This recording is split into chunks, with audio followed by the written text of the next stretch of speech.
भगवते वासुदेवाय। ओम नमो भगवते वासुदेवाय। ओम नमो भगवते वासुदेवाय। हम पढ़ रहे हैं श्रीमद् भगवद गीता अध्याय 9 श्लोक संख्या 29। समूहं सर्वभूतेषु न मे द्वेषोऽस्ति न प्रियः ये भजन्ते तु मां भक्त्या मयि ते तेषु चाप्यहम् अहं मैं सर्वभूतेषु सभी भूतों में समः समदर्शी हूँ। मैं मेरा न द्वेषः अस्ति कोई अप्रिय नहीं है, न प्रियः और न कोई प्रिय है, किंतु ये भक्त्या मां भजन्ति जो भक्ति पूर्वक मुझे भजते हैं ते मयि वे मुझ में स्थित है। अहम अपि तेषु च मैं भी उनके प्रति आसक्त हूँ। अनुवाद। मैं सभी भूतों में समदर्शी हूँ, न तो कोई मेरा अप्रिय है न ही प्रिय है, किंतु जो भक्ति पूर्वक मुझे बचते हैं वे जिस प्रकार मुझ में आसक्त हैं मैं भी उनमें उसी प्रकार आसक्त रहता हूँ।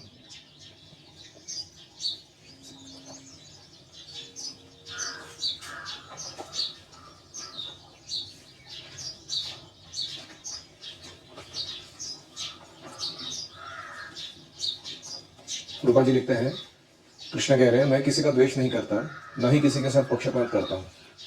मैं सबों के लिए समभाव हूँ, किंतु जो भक्ति पूर्वक मेरी सेवा करता है वह मेरा मित्र है, मुझ में स्थित रहता है और मैं भी उसका मित्र हूँ, उसमें स्थित रहता हूँ। हरि ओम सहना भवतु सहनौ भुनक्तु सह वीर्यं करवावहै तेजस्विनावधीतमस्तु मा विद्विषावहै। ओम शांति शांति शांतिः। ओम अज्ञानतिमिरान्धस्य ज्ञानाञ्जनशलाकया चक्षुरुन्मीलितं येन तस्मै श्रीगुरवे नमः। जय श्री कृष्ण चैतन्य प्रभो नित्यानंद श्री अद्वैत गदाधर श्रीवासादि गौर भक्तवृंद। हरे कृष्ण कृष्ण कृष्ण हरे हरे हरे राम राम राम हरे हरे। तो अभी तक आपने जो श्लोक सुने कि देवताओं का भजन करने वाले देवताओं के पास जाते हैं, पितरों के पास, और मेरे भक्त मेरे पास आते हैं। वो भजन करते कैसे हैं? पत्रम पुष्पम फलम तोयम यद करोषि यदुष्णासि। बहुत ही कूल प्रैक्टिस है ये भक्ति का। देवताओं के लोग, पितरों के लोग, भूतों के लोग इतना तपस्या उठाते हैं, इतनी सारी उल्टी सुलटी मगजमारी करते हैं वर्शिप करने के लिए, फिर भी उनको इटर्नल बेनिफिट नहीं मिलता, टेम्पररी बेनिफिट मिलते हैं। और भक्त लोग इतना सरल प्रोसेस फॉलो करते हैं और वो कृष्ण के पास जाके शाश्वत बेनिफिट, शाश्वत सुविधाएं प्राप्त करते हैं। थोड़ा ये नहीं लग रहा है पार्शियलिटी टाइप? मेहनत करे वो और फिर भी भौतिक जगत में फंसे रहे, और ये इतना सरल मार्ग पालन करे और इनको टॉपमोस्ट चीज प्राप्त हो जाए, थोड़ा पक्षपात लगा। तो इसलिए भगवान ने श्लोक कह रहे कि बहु मैं सांगतो क्या ऐका, समूहम सर्वभूतेषु, मैं सभी जीवों के प्रति समभावना रखता हूँ। न मे द्वेषोऽस्ति न प्रियः, किसी को ज्यादा द्वेष नहीं करता हूँ, ना किसी को ज्यादा प्रेम करता हूँ। ये भजन्ति तु मां भक्त्या, भक्ति से मेरा जो भजन करते हैं, मयि ते तेषु चापि अहम्, मैं उनके प्रति आसक्त हूँ और वो मेरे प्रति आसक्त है।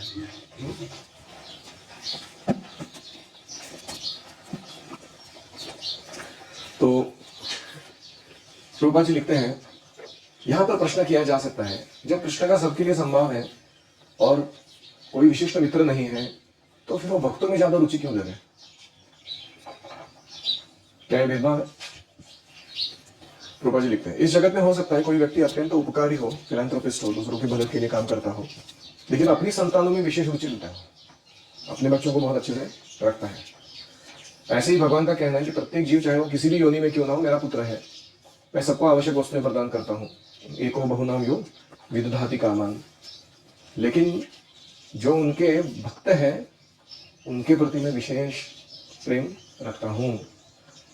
दूसरा उदाहरण, भगवान एक बादल के समान है जो सबों के ऊपर जलवृष्टि करता है, कभी चट्टान पर उड़ता है, कभी जमीन पर करता है, कभी जल में भी बारिश होती है समुद्र के, उधर क्या जरूरत है पानी का। किंतु भगवान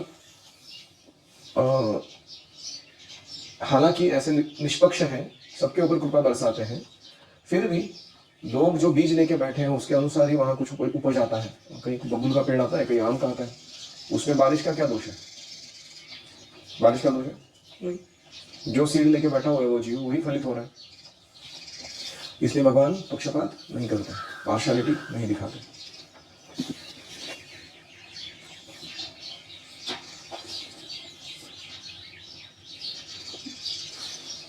तो भगवान के साथ संबंध स्थापित करना है कैसा है?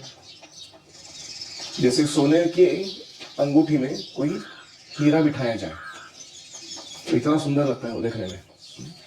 ऐसे ही जो जीव है वो सोने के समान है और जो हीरा है वो भगवान के समान है, कृष्ण के। और उन दोनों का कॉम्बिनेशन बहुत अच्छा लगता है। भगवान हीरे के समान है, भक्त सोने के समान है, उन दोनों का संयोग अति उत्तम लगता है। और इसलिए सोने की तो महिमा बढ़ती ही है इस कॉम्बिनेशन से, लेकिन हीरे की भी महिमा बढ़ती है ये कॉम्बिनेशन से। तो दोनों महिमा मंडित हो जाते हैं। रूपा जी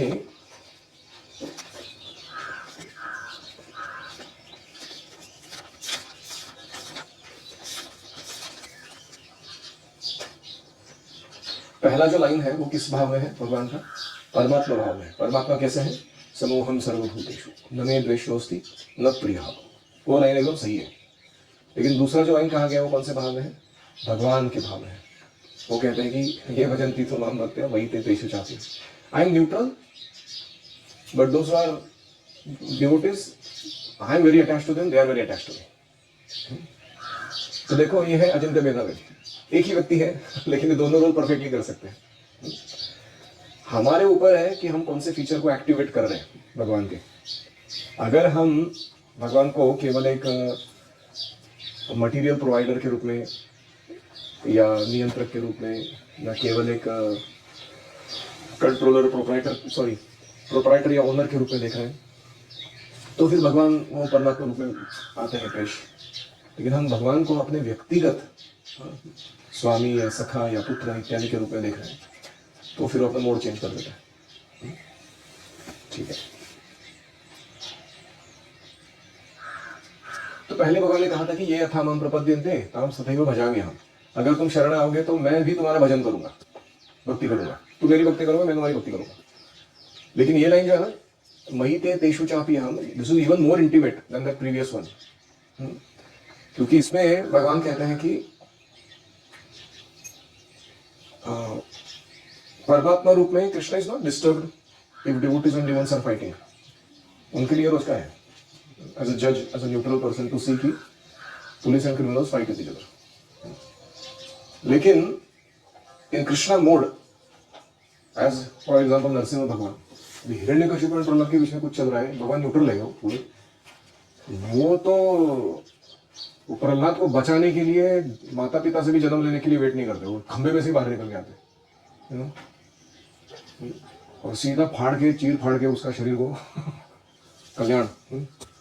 सो what kind of mode is this? वो जो न्यूट्रल मोड था परमात्मा का वर्सेस नरसिंह भगवान का मोड भक्त को बचाने के लिए, तो इसमें कितना फर्क है। तो इसलिए तू ये शब्द महत्वपूर्ण है। ये भजन्ति तू माम भक्त्या, तो तू is the mode changing word. But Krishna से किंतु, हालांकि मैं न्यूट्रल हूं किंतु मैं न्यूट्रल नहीं हूं ऐसे बोल रहे हो आगे। तो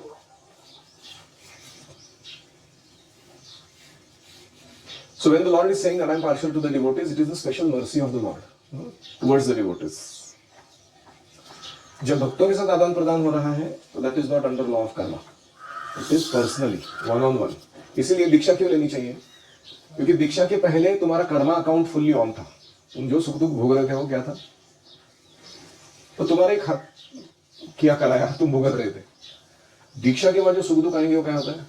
क्योंकि कर्मा अकाउंट तो जीरो कर दिया ना गुरु ने, तो तुम्हारे पाप के प्रतिफल पुण्य के प्रतिफल से नष्ट हो गए। उसके बाद अभी क्या आ रहा है सुख दुख? वो कृष्ण के द्वारा भेजा हुआ आ रहा है शुद्धिकरण के लिए। हो सकता है कृष्ण पिछला वाला कोटा में से थोड़ा पोर्शन उठा के उसको यूज कर ले, लेकिन उसका इंटेंशन अभी क्या है, हमको शुद्ध कराना. So that is why the life after initiation is not the same as before initiation. लिखता है कि दोनों भी सफर कर रहे हैं. दीक्षा नहीं लिया उसके जीवन में भी सुख दुख आ रहा है, दीक्षा लिया उसके जीवन में भी ले रहा है. तो क्या हो रहा है, फर्क क्या पड़ा फिर? नहीं, ऐसा नहीं, बहुत बड़ा फर्क है. जैसे किसी पिता ने अपने पुत्र की गलतियों को सुधारने के लिए उसको पुलिस के हवाले कर दिया, या कोई नार्कोटिक एजेंसी या कोई रिहेबिलिटेशन सेंटर में भेज दिया, उसका उधर मार पिटाई चल रहा है, उसको इंजेक्शन लगाए जा रहे हैं, खाना अजीब टाइप का खिलाया जा रहा है, वो सब उधर चल रहा है उसमें. और पिता ने बेटे को अपने घर में स्वीकार करके उसका परवरिश खुद करते हुए उसको कभी दंड देना, कभी प्रेम देना, वो सब जारी रखा है. इसमें फर्क है कि नहीं? Huge difference. तो यही फर्क है, प्रकृति द्वारा हैंडल किया जाना और कृष्ण के द्वारा स्वयं हैंडल किया जाना इसमें. तो अंत में प्रभुपाद जी कहते हैं, यदि भगवान और भक्त में आदान प्रदान का भाव ना हो तो सगुणवादी दर्शन ही ना हो. लेकिन क्यों ये है? क्योंकि ये है, भगवान है भगवान और भक्त है भक्त, और उनके बीच में आदान प्रदान चल रहा है. इसीलिए जो सगुणवादी दर्शन है, पर्सनलिस्ट फिलोसॉफीज, दे आर ट्रू. वो झूठ मूठ की कहानियां नहीं है. मायावादी दर्शन परमेश्वर और जीव के बीच में ऐसा आदान प्रदान का भाव नहीं बताता, लेकिन सगुणवादी दर्शन में यह है. और खुद कृष्ण कह रहे हैं यहाँ पे, अगर गीता को उपनिषद के रूप में ले, and Upanishad are the favourite of मायावादीज, तो Krishna is saying there is a personalism going on here between us, it's not impersonalism. मतलब प्रभुपाद जी कोई मौका नहीं छोड़ते वो मायावादियों को धोने का. इधर कृष्ण और भक्तों के बीच में अभी भी आदान प्रदान चल रहा है, और इधर एक मायावादी को चपेट मारा जा रहा है पत्थर पोर्ट में. तो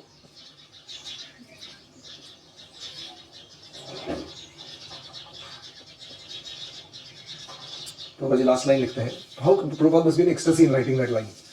भगवत भक्ति इस जगत का कार्य नहीं है, यह तो उस अध्यात्म का अंश है जहां शाश्वत आनंद तथा ज्ञान का प्राधान्य रहता है. Devotional service is not an activity of this material world. It is the part of the spiritual world where eternity, bliss and knowledge predominate. तो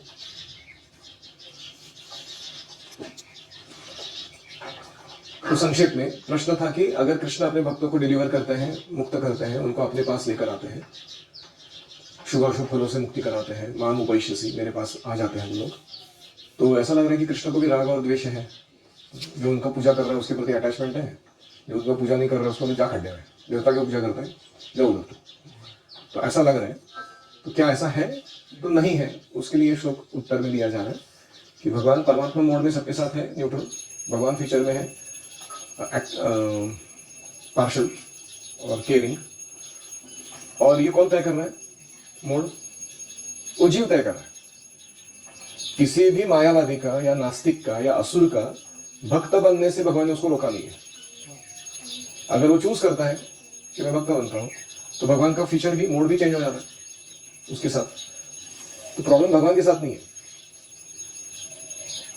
Krishna is impartially partial to devotees and he is not taking away the rights of anybody to become a devotee. Thus he is impartial. समझ रहे? ठीक है. Text 30. अपि चेत्सु दुराचारो भजते माम् अनन्यभाक् साधुरेव समन्तव्यः सम्यग् व्यवसितो हि सः.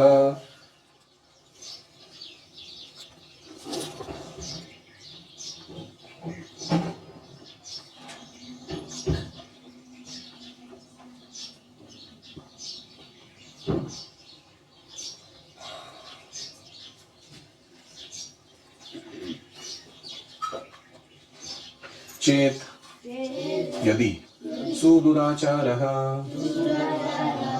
अपि विशेष रूप से दुराचारी व्यक्ति भी अनन्य भाग अनन्य भजन परायण होकर माम भजति मुझे भजता है सह वह साधु एव मंतव्यः साधु ही मानने योग्य है हे क्योंकि सहा सम्यक व्यवसितः वह निश्चयात्मिका बुद्धि वाला है. अनुवाद। यदि सुदुराचारी व्यक्ति भी अनन्य भजन परायण होकर मेरा भजन करता है तो वह भी साधु ही मानने योग्य है, क्योंकि वह मेरी भक्ति में निश्चित बुद्धि लेकर रत है।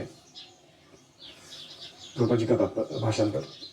यदि कोई जघन्य से जघन्य कर्म करता है किंतु यदि वह भक्ति में रत रहता है तो उसे साधु मानना चाहिए, क्योंकि वह अपने संकल्प में मैं भक्त बना रहूंगा अड़िग रहता है। तो ये बहुत इंपॉर्टेंट श्लोक है, इसका दुरुपयोग कर सकते हैं लोग, इसलिए इसको ध्यान से समझ में आना महत्वपूर्ण है। तो इस श्लोक में एक शब्द आता है सुदुराचार। आचार मतलब कंडक्ट, आचरण। दुराचार मतलब बैड कंडक्ट, हॉरिबल एक्ट। और सुदुराचार मतलब बहुत बुरे लेवल का पाप या दुराचार किसी ने किया है। तो ऐसा व्यक्ति, जैसे शास्त्रों में वर्णन आता है कि जो व्यक्ति गाय की हत्या करता है या कोई व्यक्ति ब्रह्म हत्या करता है या चोरी करता है, दूसरों के शोषण के लिए बहुत ही निंदनीय कार्य करता है, ऐसे व्यक्तियों को क्या कहा जाता है? सुदुराचार। तो रूपा जी कहते हैं कि हम जब इस भौतिक जगत में भक्ति करते हैं तो अपने आप दो प्रकार के कर्म हमसे होते रहते हैं। एक होते हैं बद्ध कर्म और दूसरे होते हैं स्वाभाविक रूप से आध्यात्मिक कर्म।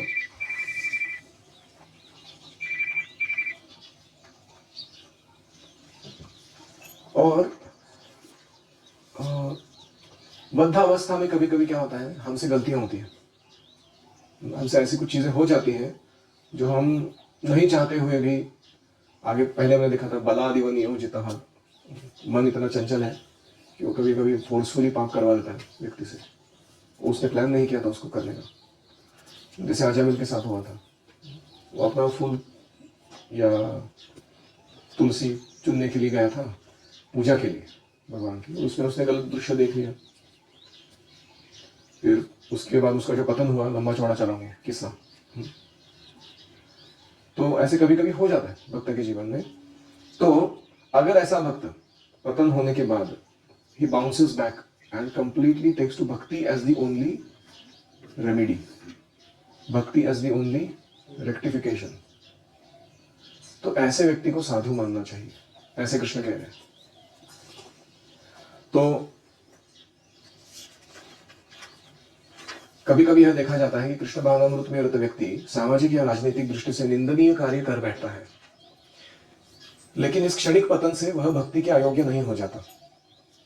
भागवत में कहा गया है कि भक्त जब पतन हो जाता है उसका और भगवान की दिव्य सेवा को जारी रखता है तो उसके हृदय में वास करने वाले भगवान उसे शुद्ध कर देते हैं और उसके निंदनीय कार्य के लिए उसको क्षमा कर देते हैं।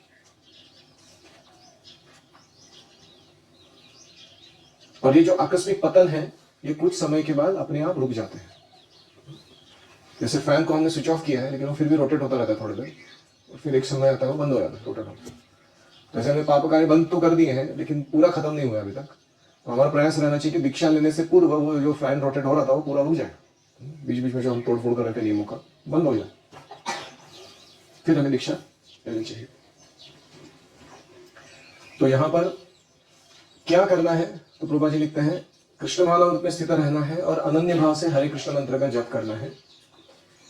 दैववश का पतन हो चुका था तो भी साधुरेव स मंतव्य, ये साधुरेव शब्द बहुत प्रभावशाली है। भगवान यहाँ अभक्तों को कह रहे हैं कि आकस्मिक पतन के कारण इस भक्त का उपहास नहीं करना। Don't laugh at him for having fallen down, उसे साधु ही समझना। साधु एव समंतव्य, एव मतलब मैं बोल रहा हूं तुम बोलो उसको, वो साधु है करके। और मंतव्य ये क्या है? You must think of him as so. मंतव्य ये कैसा है? आज्ञार्थ है। यमंतव्य, कर्तव्य, मंतव्य, ये शब्द जो होते हैं ought to consider like this, there is no question of thinking otherwise, ऐसा जब बोलना होता है तो कहते हैं मंतव्य। तो यदि कोई इस नियम को नहीं मानता और भक्त के पतन के कारण उस पर हंसता है तो वो सीधा भगवान के आदेश की अवज्ञा करता है। तो नृसिंह पुराण में कहा गया है भगवती च रावणन्यचेता वृषमलिनोऽपि विराजते मनुष्यः नहि शशकल छवि कदाचित तिनिरपदा भवताम उपैति चंद्रः, कि चांद में खरगोश के धब्बे दिखते हैं कभी कभी, लेकिन इन धब्बों से उनकी चांदनी का विस्तार में बाधा नहीं आती। मूनलाइट कीप्स शाइनिंग ना, डिस्पाइट द ब्लैक स्पॉट्स। ऐसे ही किसी साधु पद से भक्त का आकस्मिक पतन हो जाने पर भी वह निंदनीय नहीं बनता, उसकी भक्ति का प्रकाश जो है वो फैलता रहता है। तो अभी हमारे मन में आ सकता है ऐसे कैसे भगवान बोल सकते हैं, इतना गड़बड़ काम किया और वो भगवान बोल रहे साधु रेवा संबंध है। तो प्रभुपाद जी उदाहरण देते हैं कि भक्ति करना मतलब एक प्रकार से माया के साथ युद्ध की घोषणा करने जैसा है। जब तक माया से लड़ने के लिए मनुष्य शक्तिशाली पर्याप्त नहीं बन जाता, तब तक उसके आकस्मिक पतन होते रहते हैं। लेकिन वो जब भक्ति करके बलवान बन जाता है, आध्यात्मिक स्ट्रेंथ आती है उसमें, तो फिर उसका पतन नहीं होता। तो देखिए, श्रद्धा, साधु संग, भजन क्रिया, अनर्थ निवृत्ति, ये जो पहले 4 स्टेजेस है, इसमें पतन होता रहता है। लेकिन निष्ठा, रुचि, आसक्ति, भाव, इसमें बहुत कम बार पतन होता है, लगभग नहीं होता है। भाव स्तर पर भी पतन हो सकता है अगर हम सावधान नहीं है तो, लेकिन जब प्रेम प्राप्ति हो जाती तो फिर गुंजाइश नहीं रहती पतन होने की।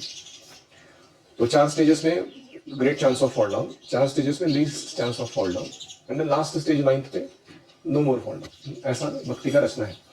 तो हमें क्या प्रयास करना है कि हमें अपने आध्यात्मिक बल को बढ़ाने का प्रयास करना है। जैसे मुंगूस और सांप के बीच में जब युद्ध होता है, नाग के बीच में, और कभी कभी नाग उसको काट देता है, दंश कर देता है, तो वो नेवला छटपटाता है वो विष के कारण।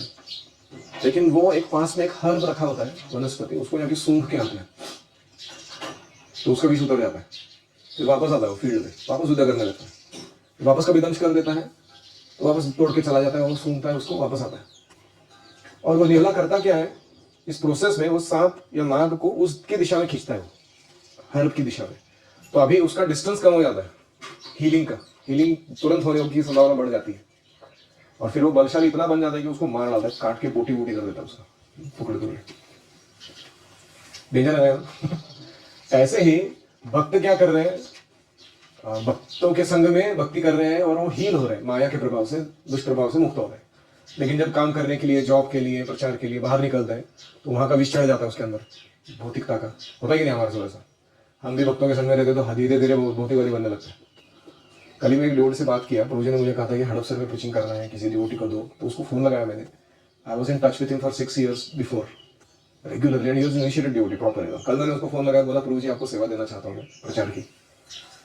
वो बोले प्रभु जी मुश्किल है, बहुत मेरा भौतिक जीवन बहुत ज़्यादा विस्तारित हो गया, अभी समय नहीं मिलेगा मेरे को। आई वाज शॉक्ड एक्चुअली, मुझे बहुत आश्चर्य लगा इस बात का, क्योंकि is a very nice devotee and he has no other spiritual engagement. ऐसा नहीं कि उसको कोई स्टैंडर्ड रेगुलर सेवा है, is the only service he can do. तो मुझे समझ में आया कि as soon as the association quality और the sadhana goes a little down, material life takes over, तो पुनः उसका सुनामी वापस आ जाता है भौतिक जीवन का, और वह व्यक्ति उसमें गोते खाने लगता है, उसको समझ में नहीं आता अभी समय कहाँ से निकालूं भगवान के लिए मैं। तो हमें क्या करना है, अपने ऑक्यूपेशनल ड्यूटी, अपने प्रचार कार्य और अपने जो दुनियादारी के काम है उनको धीरे धीरे कृष्ण की ओर लाना है, उसके बीच का अंतर कम करना है। ऐसा ऑक्यूपेशन स्वीकार करो जो पूरा पूरा कृष्ण भावना भावी थी, तो वो तो बढ़िया हो जाएगा काम, ताकि आप उस वातावरण से बाहर निकलते ही नहीं हो। तो इस तरीके से आप माया को भी परास्त कर पाओगे। तो ये सॉल्यूशन है पतन न होने के लिए, क्या करना है उसका। तो अभी कोई भक्त मन में सोच सकता है कि वाह भगवान ने क्या बोल दिया है, भक्त का पतन भी होता है तो मैं उसको डिवोटी मानता हूँ, और दूसरों को भी उसको डिवोटी मानना ही चाहिए, साधु मानना चाहिए। लेकिन इस भगवान की जो वाक्य या कृपा है उसको हमें दुरुपयोग नहीं करना है। प्रभुपाद जी लिख रहे हैं, मनुष्य को इस श्लोक का दुरुपयोग करते हुए अशोभनीय कर्म नहीं करना चाहिए। उसे यह नहीं सोचना चाहिए कि मैं कुछ भी करूंगा फिर भी भक्त बना रहूंगा। अगर भक्ति के द्वारा अपने चरित्र को वो सुधार नहीं लेता तो उसे उच्च कोटि का भक्त नहीं समझना चाहिए हमें।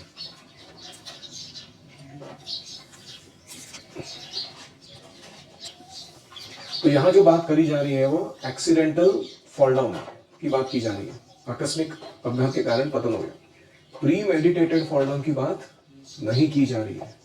जानबूझ के सोच समझकर योजना बनाकर हम खुद का पतन करवा लेते हैं, वो इसमें कंसिडर नहीं किया जाता। तो ऐसे भक्त को मिश्र भक्त माना जा सकता है, लेकिन उसे पूरा साधु या शुद्ध नहीं समझा जाएगा। तो